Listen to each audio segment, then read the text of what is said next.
إن الحمد لله نحمده ونستعينه ونستغفره ونتوب إليه ونعوذ بالله من شرور أنفسنا وسيئات أعمالنا من يهده الله فلا مضل له ومن يضلل فلا هادي له وأشهد أن لا إله إلا الله وحده لا شريك له وأشهد أن محمدا عبده ورسوله لا نبي بعده يا أيها الذين آمنوا اتقوا الله حق تقاته ولا تموتن إلا وأنتم مسلمون فإن أصدق الحديث كتاب الله وخير الهدى هدى محمد صلى الله عليه وسلم وشر الأمور محدثاتها وكل محدثة بدعة وكل بدعة ضلالة وكل ضلالة في النار. معاشر المسلمين أوصيكم ونفسي بتقوى الله فقد فاز المتقون. Allah Subhanahu wa taala berfirman, "Lillahi mulkus samawati wal ard, yakhluqu ma yasha'." Yahabu liman yasha'u inatha wa yahabu liman yasha'u adh-dhukur aw yuzawwijuhum dhukranan wa inatha wa yaj'alu man yasha'u aqima innahu alimun qadir. Sungguhnya milik Allah lah segala yang di langit dan di bumi, segala kerajaan di langit dan bumi hanyalah milik Allah semata. Allah menciptakan siapa yang Allah kehendaki. Allah menganugerahkan kepada sebagian orang hanya anak-anak perempuan. Dan Allah menganugerahkan kepada sebagian orang hanya anak-anak lelaki. Dan sebagian orang Allah berikan anak laki-laki dan perempuan. Dan Allah menjadikan sebagian orang mandul. Innahu alimun qadir. Sungguhnya dialah yang maha berilmu dan dialah yang maha kuasa. Demikianlah di antara kekuasaan Allah Subhanahu wa taala, Allah menjadikan anak-anak bagi manusia beragam.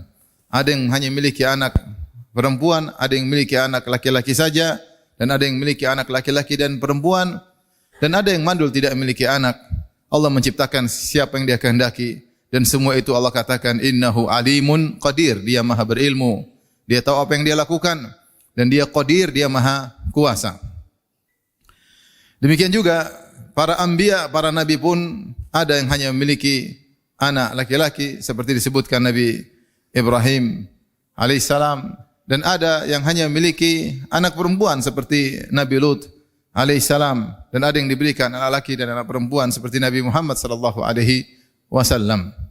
Dan ada nabi yang tidak diberikan anak seperti Nabi Isa alaihissalam. Dan ayat ini yang kita sebutkan tadi, dalil bahwasanya semua anak-anak adalah anugerah Allah Subhanahu wa taala. Baik anak lelaki maupun anak wanita. Bahkan dalam ayat ini Allah buka dengan anak wanita. Allah mengatakan, Yahabu liman yasha'u inatha. Sungguhnya Allah beri anugerah anak-anak perempuan. Allah sebutkan anak-anak perempuan sebelum anak laki-laki. Karena syariat memberi perhatian khusus bagi anak-anak perempuan. Terlebih lagi di zaman jahiliyah, anak-anak perempuan dicampakkan, dihinakan, bahkan dikubur hidup-hidup. Oleh karenanya, banyak dalil yang menyebutkan tentang keutamaan mendidik anak-anak perempuan lebih daripada milik anak-anak laki-laki. Kenapa? Karena laki-laki mereka bisa ngurus diri mereka sendiri. Mereka bisa langsung berinteraksi dengan orang lain. Adapun anak wanita tidak demikian. Mereka butuh wali, mereka butuh penjagaan. Mereka lemah sehingga mereka harus diperhatikan lebih daripada anak laki-laki. Rasulullah SAW mengabarkan dengan kabar gembira bagi orang-orang yang perhatian terhadap anak-anak perempuan. Dalam banyak hadis, di antaranya sabda Nabi sallallahu alaihi wasallam, "Man 'ala jariyataini hatta tablugha jaa'a yaumal qiyamah ana wa huwa kahataini." Atau kama qala Nabi sallallahu alaihi wasallam. Siapa yang mengurus dua anak perempuan sampai dewasa, sampai balik, maka dia akan datang pada hari kiamat, dia dan aku seperti ini. Itu Rasulullah SAW dhamma asabi'ahu. Rasulullah SAW menggabungkan jari-jarinya. Itu dia kedudukannya dekat dengan Nabi SAW karena ngurusi anak-anak perempuan. Hadis riwayat Muslim. Dalam satu hadis juga dari Aisyah radhiyallahu taala anha, beliau berkata, dakhalat imra'atun ma'aha ibnatani laha tas'al. Ada seorang wanita menemui Aisyah, mengetuk pintu Aisyah radhiyallahu taala anha. Dia membawa dua orang putri.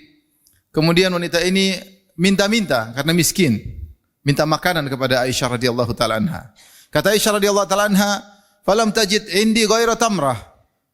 dia tidak mendapati dari diriku kecuali cuma satu butir korma. Itu Aisyah tidak punya apa-apa kecuali satu butir korma saja.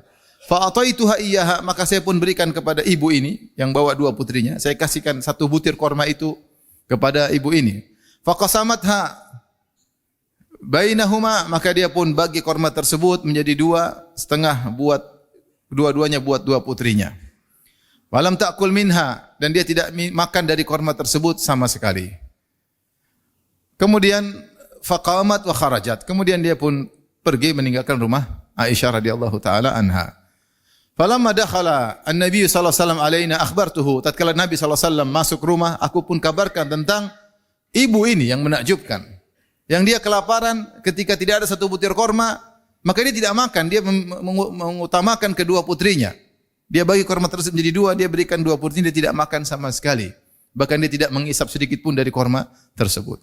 Maka Nabi SAW ketika dikabari tentang wanita ini, Rasulullah SAW berkata, "Man ibtuliya min haula'il banati bi syai'in kunna lahu sitran minan nar." Siapa yang diuji dengan suatu ujian dari para putri-putri seperti itu, maka putri-putri tersebut akan menjadi penghalang baginya dari neraka jahanam.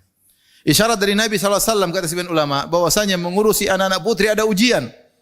Dalam mengurusi mereka perlu kesabaran, ya, perlu telaten, perlu membina mental mereka, akhlak mereka, menemani mereka, karena mereka tidak seperti anak laki-laki. Kemudian dalam satu hadis kata Rasulullah SAW, "Man kanat lahu thalathu banatin," siapa yang memiliki 3 putri, fasabara alaihinna, kemudian bersabar dalam mendidik mereka, at'amahunna wasaqahunna wa kasahunna min jiddatihinna, kemudian sabar mengurusi mereka, kasih makan, kasih minum, kasih pakaian dari harta yang dia miliki, maka apa kata Nabi SAW, kunna lahu sitran minan nar, maka anak-anak tersebut akan menjadi penghalang baginya dari neraka jahanam. Dalam sebagian riwayat yang lain ada yang bertanya, "Ya Rasulullah, ithnatan, bagaimana kalau cuma punya 2 anak perempuan?" Kata Nabi SAW, "Wa ithnatan, demikian juga 2 anak perempuan kalau dirawat akan menjadi penghalang bagi neraka jahanam." Sampai sang rawi berkata, seandainya ada yang bertanya, bagaimana kalau cuma 1 anak perempuan? Rasul akan menjawab, 1 anak perempuan pun akan menjadi penghalang bagi neraka jahanam. Kemudian dalam hadis kata Rasulullah SAW, "Man ala ibnataini au thalathan au ukhtaini au thalathan," siapa yang mengayomi 2 anak perempuan atau 3, atau mengayomi 2 saudari perempuan atau 3, hatta yabinna, yaitu hatta yanfasilna, itu sampai dia menikah. Sampai dia menikah. Dia meninggalkan rumah tersebut. Au yamuta alaihinna, atau sampai dia meninggal, ngurusin terus kedua putrinya atau kedua saudari perempuannya. Maka kuntu ana wa huwa kahataini fil jannah, maka aku dan dia seperti ini di surga. Ini semua dalil-dalil yang menunjukkan akan keutamaan mengurusi anak-anak perempuan. Maka jika seorang diberikan anak perempuan oleh Allah Subhanahu wa taala, maka dia yakin itu adalah anugerah. Ini adalah salah satu sarana baginya untuk masuk surga. Dengan surga yang tinggi, bisa berdekat dengan Nabi sallallahu alaihi wasallam, dan agar bisa selamat dari neraka jahanam. Semakin banyak anak perempuan dia miliki, maka kesempatan tersebut semakin besar bisa dia raih. Aqulu qali hadza astaghfirullah li wa lakum wa lisal muslimin kulli dhanbin wa khati'ah fastaghfiruhu innahu huwal ghafurur rahim.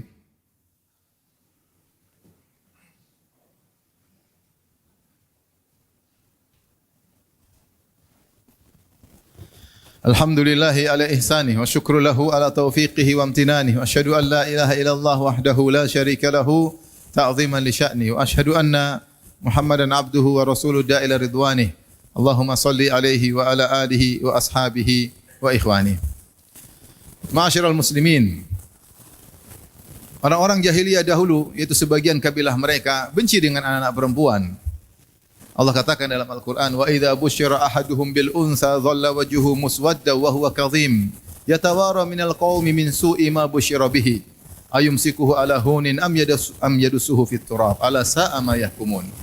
Jika salah seorang dari mereka diberi kabar gembira atau diberitahukan bahwasanya anak yang lahir adalah anak perempuan, maka mereka pun marah, mereka pun sedih. Mereka malu untuk memperlihatkan kepada kaum bahwasanya dia punya anak perempuan. Maka dia pun menyembunyikan anak perempuan tersebut. Dua yang dia lakukan. Ayumsikuhu ala hunin.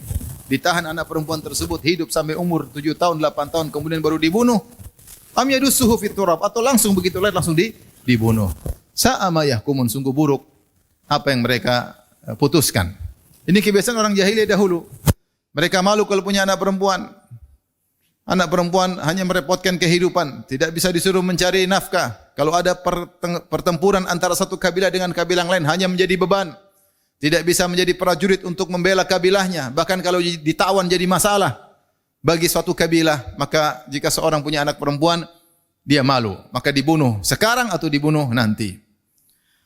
Demikian juga di zaman jahiliyah, kalau ada yang menikah, maka sebagian berdoa dengan berkata, birrifa wal banin. Semoga kedua mempelai sinkron, saling bisa beradaptasi, saling pengertian. Wal banin, dan semoga mendapatkan anak-anak laki-laki. Maka Nabi SAW menegur, Nabi melarang doa seperti itu. Padahal doa ini isinya baik. Tetapi ternyata di balik itu ada makna yang kurang bagus. Rasulullah mengatakan, barakallahu lak wa baraka alaik wa jama'a bainakuma fi khair. Kenapa? Karena doa tersebut hanya terkait dengan duniawi. Benar, kita ingin keserasian antara mempelai laki mempelai wanita, tapi tidak ada di situ keberkahan.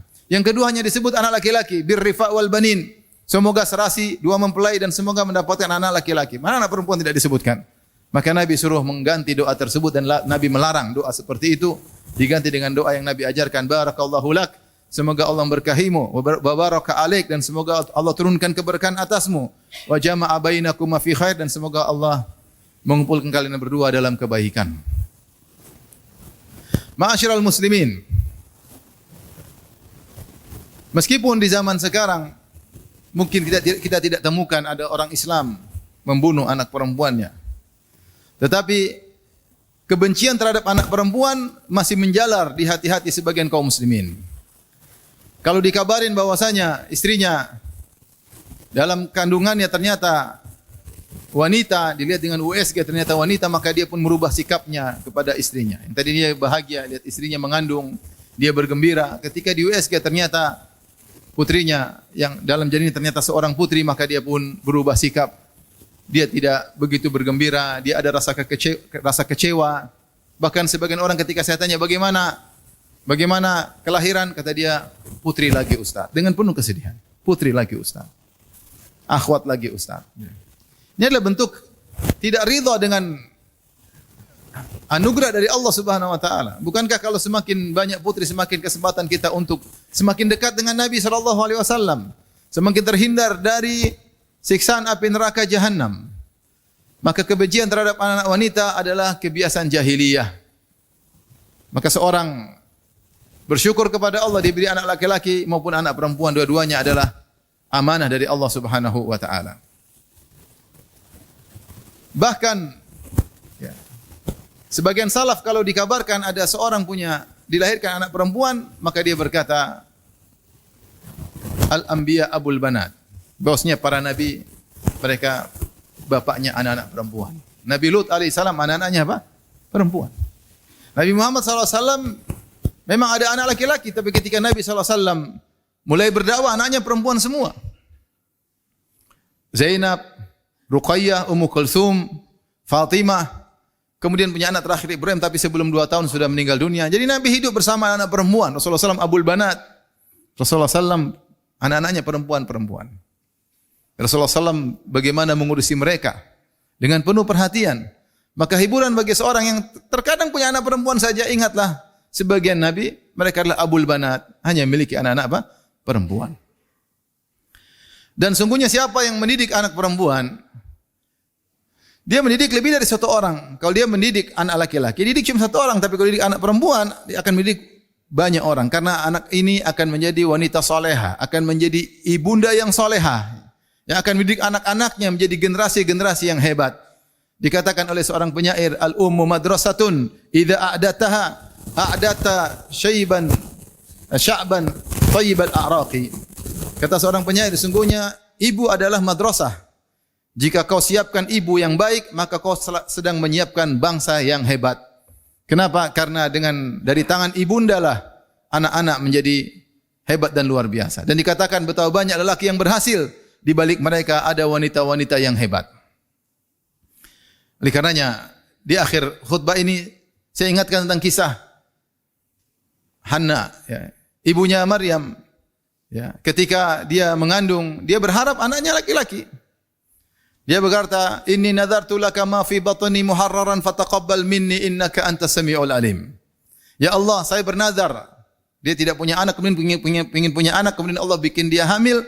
Kemudian saking bersyukurnya kepada Allah, dia ingin anaknya laki-laki. Dia mengatakan, aku bernazar kepada Engkau ya Allah, agar anakku muharraran. Dia nanti kalau sudah lahir, dia akan sibuk khusus untuk mengurus Baitul Maqdis. Niatnya ingin punya anak laki-laki, karena anak laki-laki akan aktif kemana-mana, mudah, apalagi ngurusin masjid dan yang lainnya. Namun kata Allah, falamma wada'atha, tatkala dia melahirkan, ternyata qalat wada'tuha untha, ternyata yang dia lahirkan anak perempuan. Ya. Wallahu a'lamu bima wada'at wa laysa dzakaru kal untha. Dan Allah lebih tahu tentang anak yang dia lahirkan. Allah tahu itu anak perempuan. Tentu laki-laki tidak sama dengan perempuan. Wa inni sammaituha Maryam, dan aku namakan anak perempuan dengan Maryam. Dia ingin punya anak laki-laki, ternyata anak perempuan. Lihat anak perempuan ini luar biasa. Ternyata disiapkan oleh Allah untuk mendidik Nabi Isa alaihissalam yang sangat soleh. Oleh karena seorang diberi anak laki atau perempuan, hendaknya bersyukur kepada Allah, jadikan ini sebagai sarana untuk beribadah kepada Allah dengan mentarbiyah mereka, sehingga di akhirat kelak dia akan mendapatkan hasilnya yang luar biasa, dekat dengan Nabi sallallahu alaihi wasallam. Innallaha malaikatahu yusalluna 'alan nabi. Ya ayyuhalladzina amanu sallu alaihi wa sallimu taslima.